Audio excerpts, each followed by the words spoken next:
অবাক কাণ্ড! শাকিব খানের কল্যাণে ভারতের একটি মরা টেলিভিশন চ্যানেল জীবিত হয়ে গেছে। ভাবা যায়? বলছি এক সময়ের জনপ্রিয় মিউজিক চ্যানেল সঙ্গীত বাংলার কথা। মনে আছে আপনাদের? আমাদের সেই ছোটোবেলার স্মৃতি সঙ্গীত বাংলার কথা।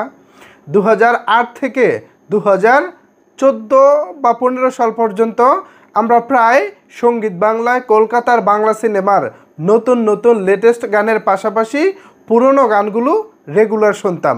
আমাদের পছন্দের তালিকায় নিশ্চয়ই অনেকেরই সঙ্গীত বাংলা চ্যানেলটি ছিল। আমি বলার পর মনে হয় অনেকেরই সঙ্গীত বাংলা চ্যানেলের কথা মনে পড়েছে। বর্তমানে ইন্টারনেটের যুগে, বর্তমানে সোশ্যাল মিডিয়ার বিপ্লবের যুগে আমরা হয়তো সঙ্গীত বাংলা বলেন বা 9XM যে হিন্দি চ্যানেলটা ছিল গানের চ্যানেল, সেই চ্যানেলগুলোকে আমরা ভুলতে বসেছি। মোটামুটি ভুলেই গিয়েছিলাম বিশেষ করে সঙ্গীত বাংলার কথাটা। যেহেতু বাংলা গানগুলো এখানে প্রচারিত হতো, বিশেষ করে 8, 9, 10, 11, 12, জিৎ, সোহম, দেব, অঙ্কুশ, হিরণ, এই যে এদের যে উত্থানটা ছিল, এই তারকাদের উত্থানের সময়টা কিন্তু ওই সময়টা, আর ওই সময়টাতেই আমরা সুপার ডুপার হিট অনেক গান এই সঙ্গীত বাংলা চ্যানেলে শুনেছি। আজকে সেই চ্যানেল, মৃত থাকা অবস্থা চ্যানেল, হঠাৎ করে জেগে উঠেছে শাকিব খানের কল্যাণে। ভাবা যায় সাম্প্রতিক সময়ে শাকিব খানের তুফান সিনেমার টিজার থেকে শুরু করে সদ্য মুক্তি পাওয়া তুফান সিনেমার লাগে উড়াধুরা গানটি দিয়ে বর্তমানে চ্যানেলটি হাই টিআরপিতে রয়েছে। সর্বশেষ কবে এই চ্যানেলটি এত ভালো অবস্থানে ছিল সেটা খুঁজতে গেলে হয়তোবা আমাদেরকে ইতিহাস ঘাঁটতে হবে। যাই হোক, এটাই শাকিব খান, এটাই শাকিব খানের পাওয়ার। একজন শাকিব খানের সাথে যখন সমসাময়িক কলকাতার কিংবা বাংলাদেশের অন্য কোনো তারকাদের তুলনা করা হয়, তখন বিষয়টি আমার কাছে খুবই হাস্যকর লাগে এবং হাস্যকর মনে হয়। এই শাকিব খান, যে শাকিব খান একটি মরা টেলিভিশন চ্যানেলকে জীবিত করতে পারে, এই শাকিব খান, যে শাকিব খান বর্তমানে বাংলা সিনেমার একেবারে তলানিতে থাকা অবস্থায়ও তিনি সিনেমা হিট করে দেখাতে পারেন, ইনি সেই শাকিব খান। অথচ সেই শাকিব খানের সাথে আপনি বর্তমানে আনকোরা এবং প্রতিষ্ঠিত অনেক নায়কের তুলনা করেন, যদিও তারা নামে প্রতিষ্ঠিত, কাজে কিছুই না। শাকিব খান যেটা 24 ঘন্টা ইউটিউব ফেসবুকে করে দেখাতে পারে, সেটা অন্যান্য নায়করা 1 বছরেও পারে না। এর প্রমাণ চাইলে আমি অহরহ দিতে পারবো। যাই হোক, আমি অন্য কোনো তারকাকে নিয়ে এখন কথা বলবো না। আমি চাই শাকিব খানের দিকটাই তুলে ধরতে, শাকিব খান যেটা করে যাচ্ছেন সেটাই বলতে। অন্য কাউকে ছোটো করে, কিংবা ছোটো না, অ্যাকচুয়ালি জাস্ট অবস্থানটা তুলনা করা আর কি, আমি সেটাও এখন করব না। যেহেতু শাকিব খানের সিনেমা বাংলাদেশ এবং ভারত পাশাপাশি বিদেশেও মুক্তি পাবে, আমি চাই না আমার কথার মাধ্যমে অন্য কোনো নায়কের ভক্তরা মনে কষ্ট পাক, অন্য কোনো নায়কের ভক্তরা শাকিব বিয়ানদের প্রতি একটা নেগেটিভ ধারণা আসে, পাশাপাশি অন্য কোনো নায়কের ভক্তদের যেন শাকিব খানকে নিয়েও কোনো নেগেটিভ চিন্তাভাবনা না আসে। যাই হোক, তো এই যে শাকিব খান এই যে এক অসাধ্য সাধন করে যাচ্ছে, এগুলোকে আপনারা কিভাবে দেখেন?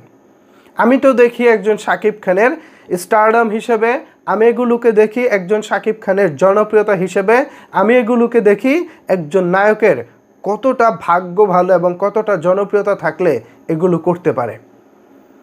আমি যত অঙ্কই মিলাই, এই অঙ্ক মিলে না। কারণ অনেক অঙ্ক আছে ভাই, সহজে মিলে যায়, আবার অনেক অঙ্ক আছে যতই মিলাতে যান আপনি মিলাতে পারবেন না। সাম্প্রতিক সময়ে বাংলাদেশ বলেন, কলকাতা বলেন, এত জনপ্রিয়তা পেয়েছে এমন কোনো তারকা দেখাতে পারবেন? কলকাতায় শাকিব খানের সিনেমা হিউজ লেভেলে কেমন চলে না চলে সেটা অন্য হিসাব, বাট জনপ্রিয়তার দিক থেকে বলেন, পরিচিতির দিক থেকে বলেন, এই মুহূর্তে শাকিব খানের উপরে কি আর কেউ আছেন?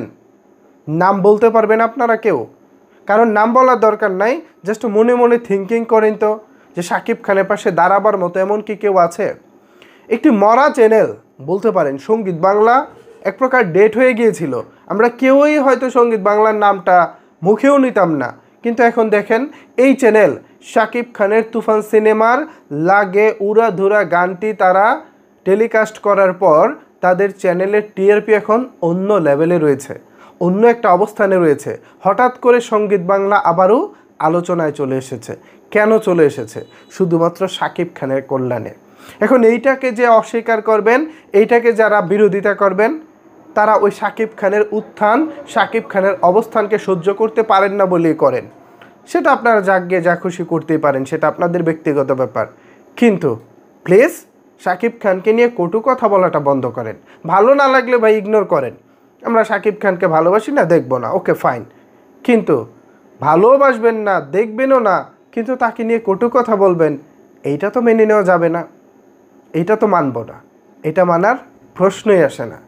সো সাকিবিয়ানরা, আমি জানি আজকে শাকিব খান যেটা ঘটিয়েছেন তুফানের মাধ্যমে বা যেটা সামনে ঘুরতে যাচ্ছে, এতে করে আপনারা নিশ্চয়ই গর্বে গর্বিত হন। পাশাপাশি আমরা এই যে পুরনো যে নস্টালজিক যে ব্যাপার স্যাপারগুলো, হারিয়ে যাওয়া যে স্মৃতিগুলো, এগুলোকে যখন আবারও নতুন করে ফিরে পাই, তখন আমরাও আবেগে ভাসি। ডিশ এন্টেনার যুগে সঙ্গীত বাংলা ছিল আমাদের এক প্রকার প্রথম প্রেমের মতো ভালো লাগা। সেই চ্যানেলও এখন শাকিব খানের কল্যাণে নতুন করে গর্জে ওঠে। সেই চ্যানেলও এখন শাকিব খানের নামে হাই টিআরপি পায়। এটা কেন ভালো লাগবে না ভাই বলেন তো? একটা সময় তো আমরাও স্বপ্নে দেখেছি বা স্বপ্ন দেখতাম যে শাকিব খানের কোনো সিনেমার গান সঙ্গীত বাংলায় চলবে।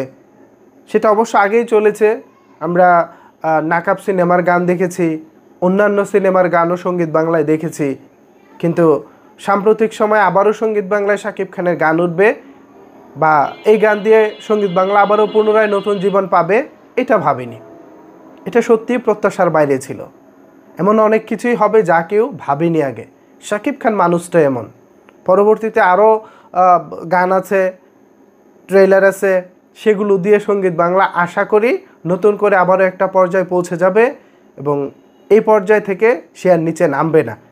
কারণ এখানে শাকিব খানের ফ্রেমটা জড়িয়ে গেছে। অনেকে আমার এই কথা শুনে হাসতে পারেন, কলকাতার যারা ভাইরা আছেন, দাদা ভাইরা আছেন, আপনারা অনেকে হাসতে পারেন আমার কথা শুনে, কিন্তু বাস্তবতা তো এটাই। সঙ্গীত বাংলাকে হয়তো আপনারাও ভুলতে বসেছিলেন। অনেকেই হয়তো আমার মুখ থেকে শোনার পর সঙ্গীত বাংলার কথা মনে পড়েছে। এটাই তো বাস্তবতা, তাই না? এখন এই বাস্তবতা আপনারা স্বীকার করেন না করেন সেটা আপনাদের পার্সোনাল ম্যাটার। তো তুফান আগামী কুরবানির ঈদে আপনার নিকটস্থ সিনেমা হলে আসছে, মুক্তি পাবে। সেই অনুযায়ী সকল রকমের প্রস্তুতি সম্পন্ন করা হচ্ছে। পাশাপাশি আবার একটা পক্ষ, আমাদের এফডিসি ঘরানার একটা পক্ষ তুফানকে আটকানোরও চেষ্টা করে যাচ্ছে। সাকিবিয়ানরা সজাগ থাকবেন, তারা যেন কোনোভাবে সফল হতে না পারে। আমরা সবসময় যদি এক থাকি তাহলে কোনো বিপদে আমাদেরকে কেউ দমিয়ে রাখতে পারবো না। এটাই হচ্ছে আমাদের সামনে এগিয়ে যাওয়ার মূল মন্ত্র। সো সাকিবিয়ানরা, শাকিব খানের কল্যাণে জেগে উঠেছে ভারতের প্রায় মরতে বসা একটি টেলিভিশন চ্যানেল। এই বিষয়টিকে আপনারা কিভাবে দেখছেন চাইলে কিন্তু অবশ্যই সেটি নিচের কমেন্ট বক্সে জানাতে পারেন। ধন্যবাদ সবাইকে সম্পূর্ণ ভিডিওটি দেখার জন্য।